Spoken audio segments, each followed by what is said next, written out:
When I was a teenager in high school, they had a program where, in Broward County, where you either rode with EMS, fire. They tried to get young adults who were graduating from high school to be interested in the professions of law enforcement, nursing, EMS.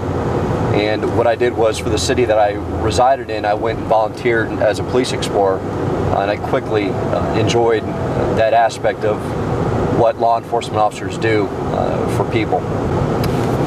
I started with the sheriff's office in 1993 as a dispatcher. I had just turned 19 years old. At the time I was going to college here in Naples, and from there I went to the corrections division, where I quickly transitioned over to the drill academy, the juvenile youthful offender program.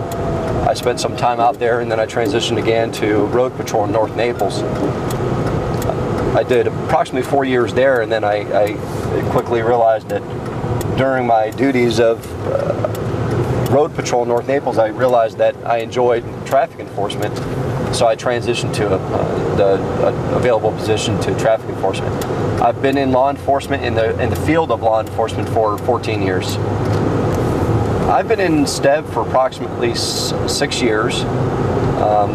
It was just a natural progression. When I was working road patrol in North Naples, I realized that on my downtime I was doing a lot of traffic enforcement, a lot of speed enforcement. So it seemed to be a natural transition for me to, once I was very comfortable in what I did as road patrol officer, I moved to a traffic enforcement officer, because that's what I had passion for. You know, I'm a big advocate for speed enforcement, and one of the things that just bogs my mind is how somebody on I-75 can travel over 100 miles an hour.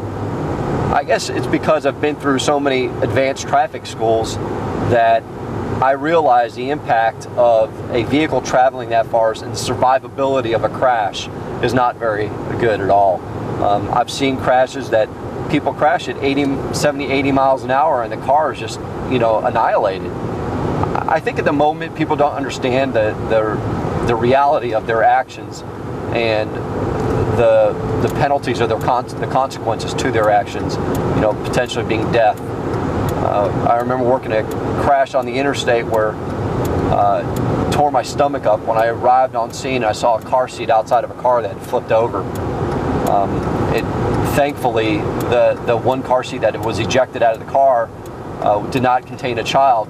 As I got to the car and I got inside the car, I noticed a baby, about 6-7 months old, that was seatbelted in a car seat, and the car was upside down, and the baby was screaming because the baby had no idea what was going on. Obviously, it was obviously a testament to wearing a seatbelt, and also, you know, having a child properly restrained in a car seat. The mom, unfortunately, who was a driver, was ejected and killed because she didn't have a driver's license. Those things bother you. You know, you don't go home, you don't forget about them. You know, you remember them. I remember them to this day. It was just 3 or 4 years ago.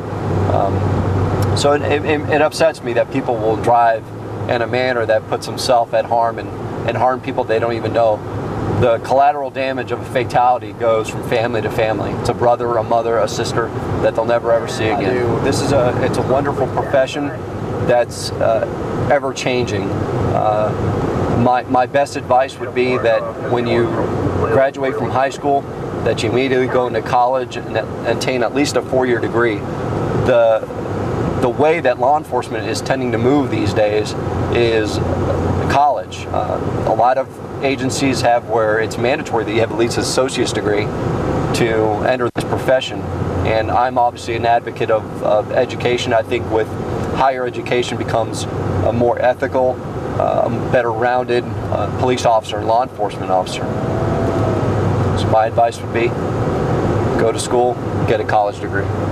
Society has reached a point where they've become very non-emotional to the death of a law enforcement officer, and it saddens me greatly. Not one man or woman that works for the sheriff's office or any law enforcement entity takes this job to get killed. It's an oath that we take, and it's a sacrifice that we're willing to make. But I think that we don't have a greater appreciation from the general public when a law enforcement officer dies. they should be revered as a hero. And I don't see that, and it saddens me.